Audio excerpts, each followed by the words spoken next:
The best husband and the best father. They were the perfect YouTube family. 18 million subscribers, a mansion, fairy tale weddings.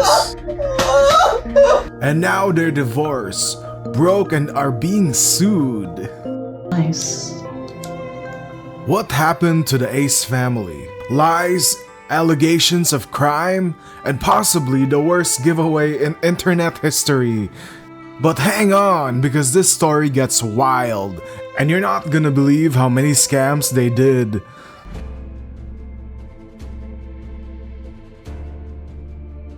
Austin McBroom and Catherine Paiz was an unstoppable force in social media. They hit 1 million subs in 6 months, and I literally barely get anything. They claim that they bought a mansion. I would call the owner and ask him about the history of his house. Maybe tell me. Call the owner and ask him about the history. Call the owner. What happened to buying the mansion part? In 2018, they claimed that their house was robbed. We've been at Disney all day and someone broke into our house. But an hour later, they literally started vlogging. Poses for a thumbnail. If their house actually got broken into. Look at what they made the daughter do! That's crazy behavior. And not only that, but one of the cops in the video, My guy right here, he's helping us out. He's part of the Ace family. you can hire him online as a fake cop. Who seems more than happy to be in this vlog, looks somewhat similar to Officer Oriel, a fake policeman you can hire from Cop Shop LA. Austin said it was fake news, but not a lot of people bought the story. I think people were like, hey, do you think we're that dumb and stupid? And then people were like, no, we're not. And then came the jet ski incident. In a vlog, Austin brought a jet ski inside their pool. And without thinking, it flooded his neighbor's property, flooding the vineyard.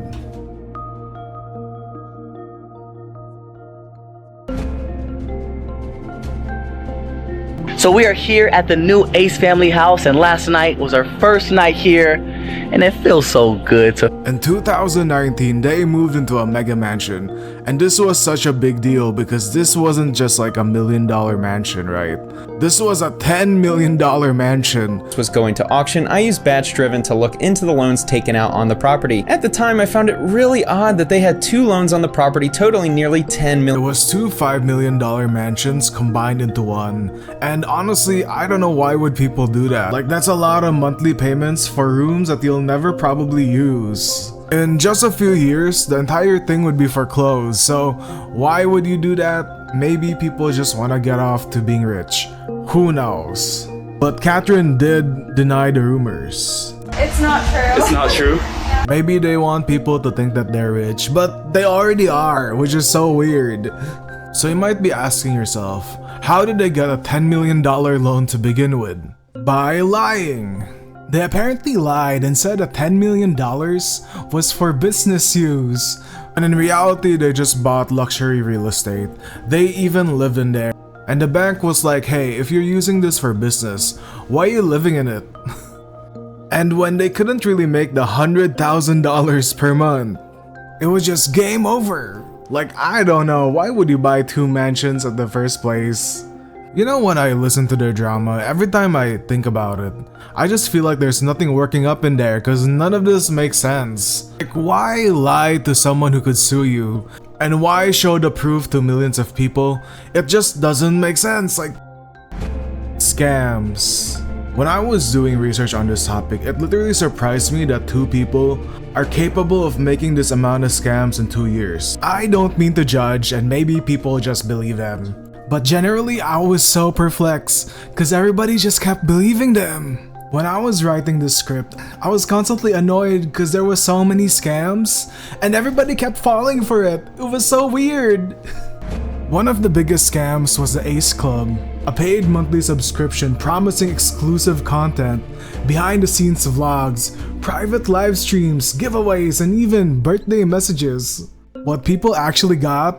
A broken website, months with no updates, and even radio silence? It was so bad that even Austin admitted that literally everybody Some got of you guys scammed. have asked what has happened with the Ace Club when we were doing exclusive content with the Ace Club. And unfortunately, the people that we partnered with in that adventure, they end up, I don't really like to talk negatively, but they just weren't good partners. They end up unfortunately scamming us.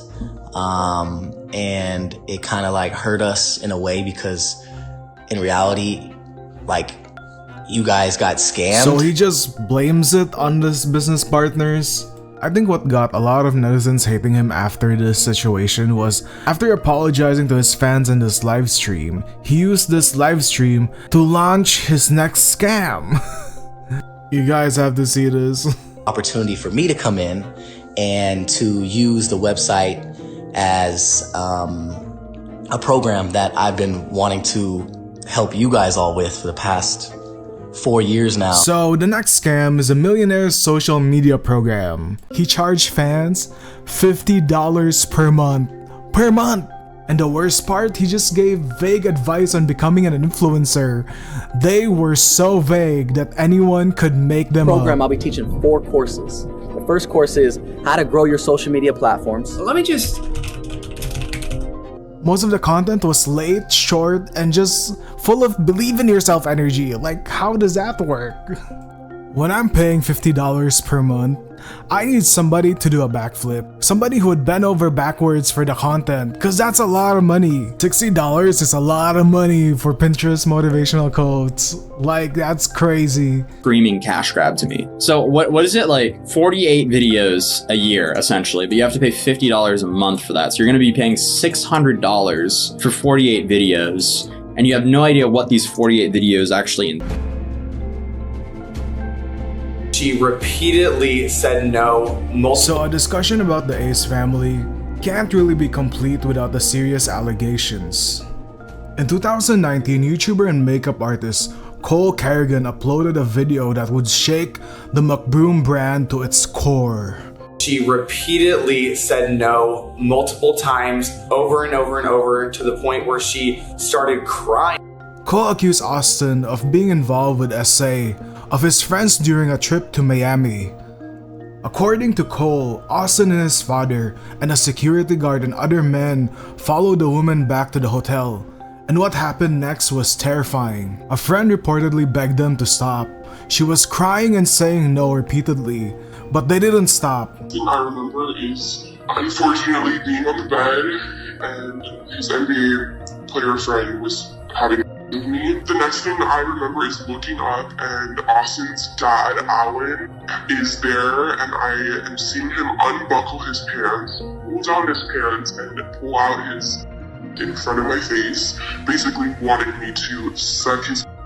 I remember that I did not, because Austin's security guard ended up walking in after the dad walked in, and at that point I remember just getting up from the bed and walking into the bathroom to see what she was up to, and all of a sudden I hear her yelling no and screaming and crying, and all of the guys start rushing. Cole shared a photo of a hotel bed stained in blood, and allegedly this is supposed to be the crime scene. According to Cole, the women were forced to sign an NDA. And suddenly, Cole just disappeared. And a few years later, Cole just came back. Cole said he had to sign an NDA, and that Austin's team paid him $40,000 to stay quiet. Why? Because he was about to appear in a podcast to tell the full story. I think why I find this case so strange and weird is because the victims were so scared to come out. I think the reason why it's so hard for victims to come out in the internet age is that the internet is a place where the worst things in society are constantly being pushed out. A lot of people realize they can cherry pick these awful moments where victims lie about SA, and they can convince people to be doubtful of these victims. Statistically, people who lie about SA is just very low, but why focus on them? Because when I was watching these conspiracy theorist videos, there was always content about women lying about SA, and it would always be blamed at feminists or the Me Too movement. I think the goal is political, to cherry pick these awful situations and blame these awful situations on feminists or liberals. so that you will be radicalized to hate them.